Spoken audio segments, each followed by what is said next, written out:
여러분 반갑습니다. 미중 충돌 시대 한반도의 길 책 내용을 소개하는 8번째 시간입니다.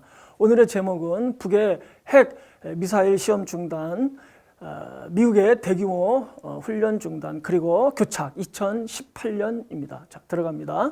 2017년 7월 4일 북이 화성 14형을 쐈죠. 최초의 ICBM 시험 발사입니다. 미국이 북을 때릴 수 있는 것처럼 북도 미 본토를 타격할 수 있다 입증을 한 거죠. 그런데 그 이후에도 미국은 한반도에서 대규모 군사훈련을 계속합니다. 2017년 10월 2일 로널드 레이건 항모전단이 한반도로 출동했다는 보도가 나옵니다. 10월 7일 미국의 LA급 핵잠 투싼이 진해로 진입합니다. 핵잠은 두 개가 있죠. SSN, SSBN. SSN은 공격 핵잠이죠. 순항 미사일을 싣고 다닙니다. SSBN은 전략 핵잠, SLBM을 싣고 다닙니다. 투싼은 SSN이죠. 자, 10월 10일 B1B 전략 폭격기가 두 대나 한반도 상공에 출격해서 폭격 훈련을 합니다. 그리고 10월 13일 미국의 오하이오급 핵잠 미시간이 부산항에 진입합니다. 이게 SSBN이죠.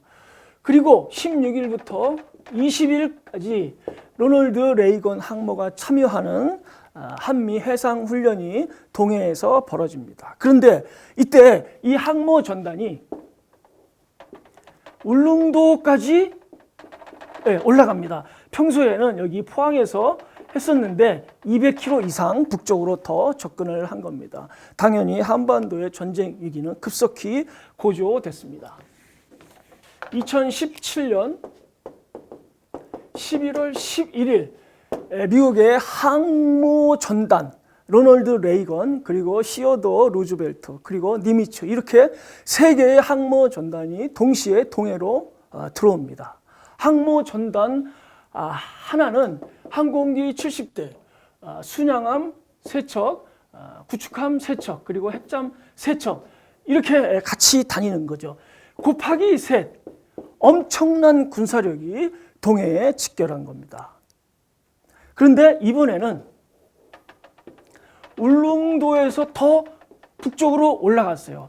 동해 NLL 이남 90km 지점까지 접근을 합니다. 또 한 번 전쟁 위기가 고조되죠. 2017년 11월 29일 북이 화성 15형 미사일을 시험 발사합니다. 2017년 7월 4일 화성 14형 1차 발사 때 39분을 날았죠. 2017년 7월 28일 화성 14형 2차 발사 때 47분을 날았습니다. 이번에는 53분을 비행했어요. 미국이 미니트맨 3을 시험 발사하죠. 캘리포니아 반덴버그 공군 기지에서 이걸 쏴가지고 태평양 마샬 제도 인근에 떨어뜨리는데 비행 시간이 30분입니다. 그런데 이번에는 53분, 화성 15형은 이거보다 23분 더 하늘에 떠 있었던 거죠. 자, 이날 북이 국가 핵무력 완성을 선언합니다. 자, 그로부터 7일이 지난 2017년 12월 5일 펠트맨 UN 정무 담당 사무 차장이 평양을 방문합니다. 미국의 국무부 차관보 출신이에요. 미국이 유엔에 파견한 사람이죠. 이 사람이 평양에 가서 북의 리용호 외무상과 회담을 합니다. 사실상의 북미 대화를 하는 거죠. 이 사람이 12월 9일 날 유엔에 돌아와서 성명을 냅니다. 뭐라고 하느냐? 대화 채널을 여는 것이 시급하다는 것을 북한에 전달했다. 누구의 말을 전한 거예요? 미 정부의 말을 전한 거죠. 미국이 북미 대화를 제안한 거예요. 자, 해가 바뀌어서 2018년 1월 4일 문재인 대통령과 트럼프 대통령이 전화 통화를 합니다. 평창 동계올림픽 기간 중에 한미 훈련을 하지 않는다. 발표가 나죠. 훈련 중단 없다. 훈련 연기도 없다. 미국이 이렇게 입장을 갖고 있었죠. 그런데 이것을 바꾼 거예요. 훈련을 연기한다. 북미 대화가 시작되는 겁니다. 미국이 왜 이랬을까요? 첫째는 미국의 안전 측면입니다. 2017년 10월 26일 미국의 상원과 하원에서 동시에 법안을 발의합니다. 뭐냐? 위헌적 대북 선제 공격 금지법이에요. 대북 선제 공격을 금지하는 법이에요. 뭐냐?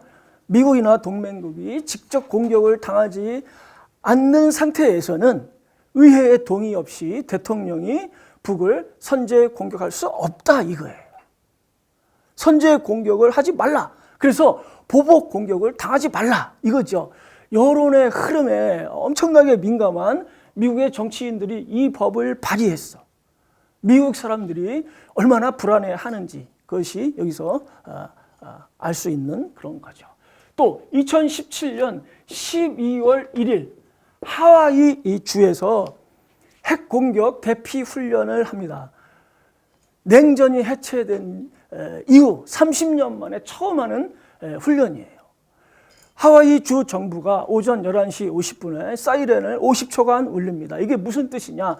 앞으로 15분 후에 핵미사일이 하와이에 떨어진다 이거예요. 사람들이 그 15분 안에 안전한 곳으로 대피해야 돼요. 그 훈련을 한 거예요.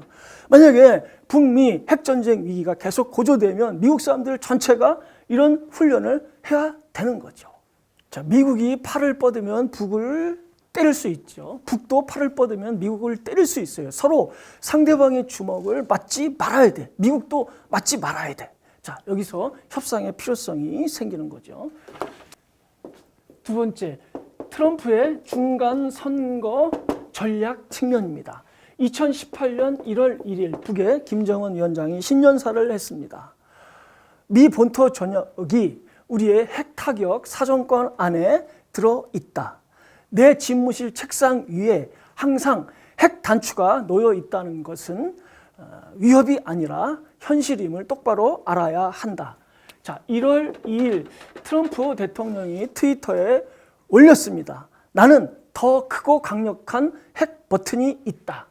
1월 3일 백악관 기자회견장에서 기자들이 막 질문을 하는 거예요. 어제 트럼프 대통령이 나는 더 크고 강력한 핵 버튼이 있다고 했는데 그러면은 북한하고 핵전쟁을 하자는 얘기냐. 트럼프의 정신 건강에 문제가 있는 거 아니냐. 뭐예요? 트럼프가 미친 거 아니냐. 이 얘기예요. 그 직후 워싱턴 포스트하고 ABC 방송이 공동 여론조사를 했습니다.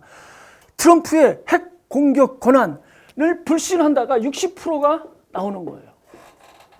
이런 상황에서 북미 간의 전쟁 위기가 고조되면 미국 사람들은 점점 더 불안해지는 거죠. 트럼프가 언제 북을 먼저 공격할지 모른다. 그러면 북에서 보복 공격이 날라온다.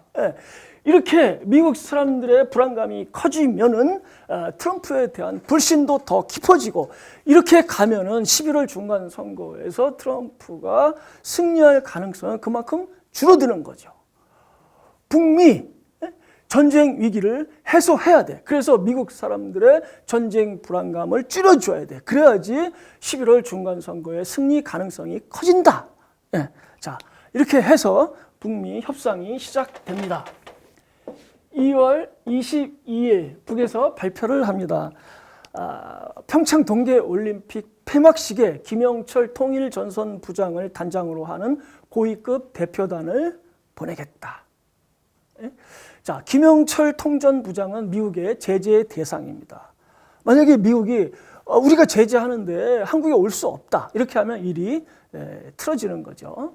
헤더 나우트 미 국무부 대변인이 여기에 대해서 말했습니다. 평창 동계올림픽 개막식에 참여한 김여정과 차이가 없다. 김여정 이 사람도 미국의 제재 대상이었어요. 그런데 평창 개막식에 참여한 거거든요. 김영철 통전부장도 차이가 없다. 뭐예요? 올 수 있다는 거죠. 오라는 거예요.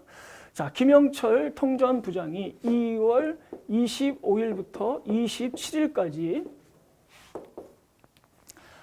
방문을 했습니다. 2월 25일 김영철 통전부장이 서울에 왔습니다. 오전에 경의선 육로를 통해서 내려와서 서울의 워커힐 호텔에 짐을 풀고 KTX를 타고 평창으로 갔죠. 그래서 거기서 문재인 대통령을 만났습니다. 그리고 폐막식에 참여하고 저녁에 조명균 통일부 장관하고 만찬을 했어요. 그리고 2월 27일에는 오전에 서울의 워커힐 호텔에서 조명균 통일부 장관하고 조찬을 하고 그리고 경의선 육로를 통해서 북으로 돌아갔습니다. 일정이 빽빽하죠. 그런데 2월 26일은 공식 일정이 하나밖에 없습니다. 뭐냐? 정의용 청와대 안보실장하고 오찬을 한 거. 오전과 오후 일정이 전부 비었어요. 자, 이때 북과 미국이 비밀 접촉을 했다. 근거는 뭐냐? 첫째, 미국도 평창 올림픽 폐막식에 대표단을 파견했습니다. 근데 그 일정이 25일과 26일이에요. 26일 일정이 겹칩니다. 두 번째는 앨리슨 후커 백악관 NSC 한반도 담당 보좌관이 갑자기 미국 대표단에 포함이 됐어요. 세 번째는 북의 대표단 중에 통역이 포함됐다는 거예요.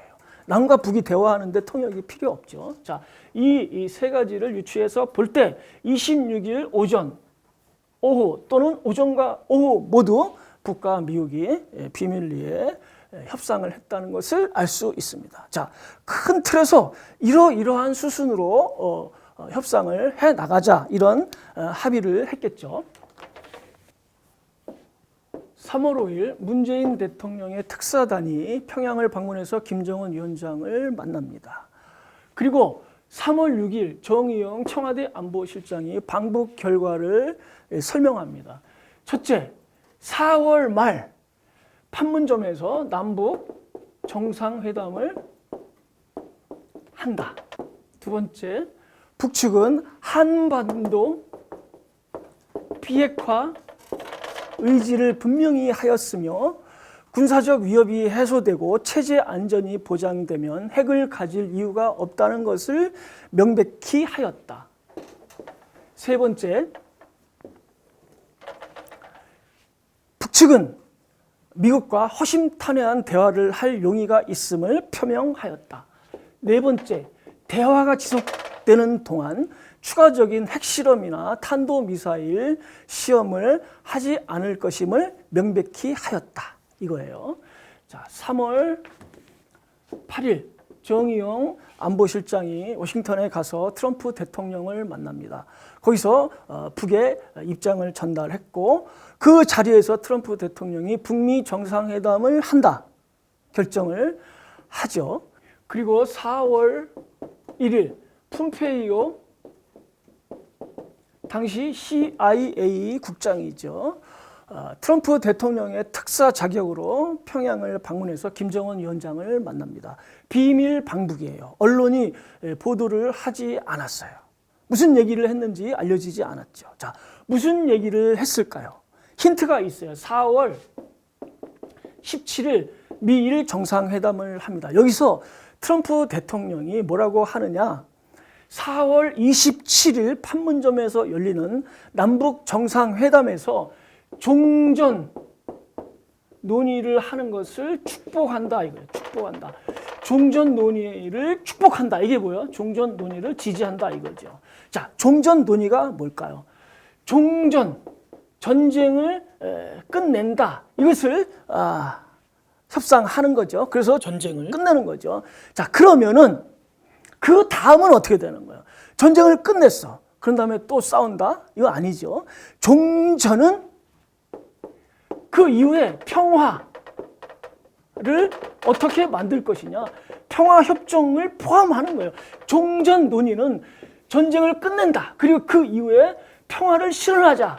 종전선언과 평화협정 둘로 구성이 되는 거죠. 자, 미국의 대통령이 이것을 축복한다. 즉, 지지한다고 공개적이고 공식적으로 얘기를 한 거예요. 이 말이 있은 3일 후에 4월 20일 북은 당 전원회의를 열어서 병진 노선을 수정합니다.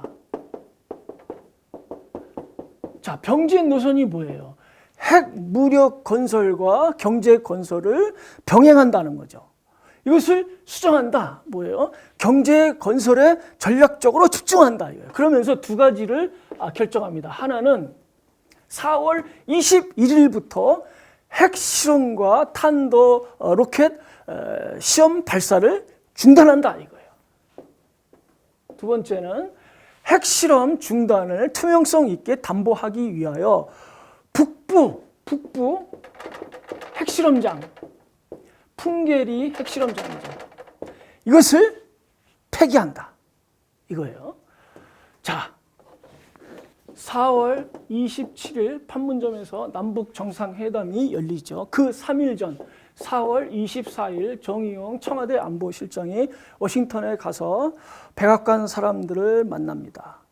남북 정상회담을 준비해야 될 핵심적인 위치에 있는 사람이 그 직전에 미국에 가는 거예요. 미국에서 정상회담을 준비하는 거죠. 남북 정상회담에서 발표될 남북 간 합의 사항에 무엇을 넣을지 미국 정부하고 조율을 하고 있다는 얘기죠. 자, 4월 27일 남북 정상이 판문점에서 만났습니다. 판문점 선언이 나오죠. 한반도의 평화와 번영, 통일을 위한 판문점 선언.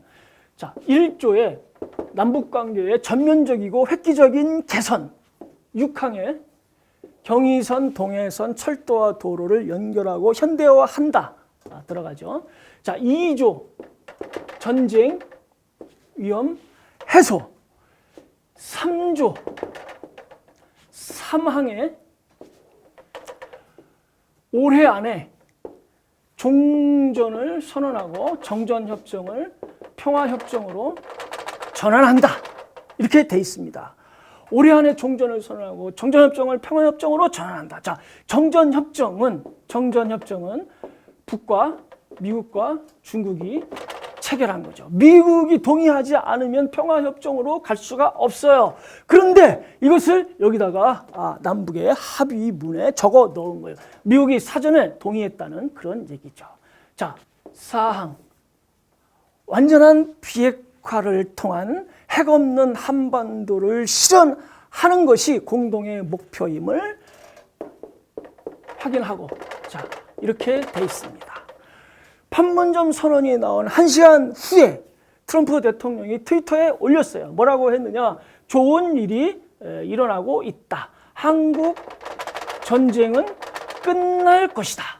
자, 판문점 남북 정상회담 전에 미국하고 한국 정부가 조율했고 남북 정상회담에 적어 넣었고 그 사후에 미국 대통령이 한국 전쟁이 끝날 것이다. 다시 한번 이것을 이행하겠다. 확인을 한 거예요.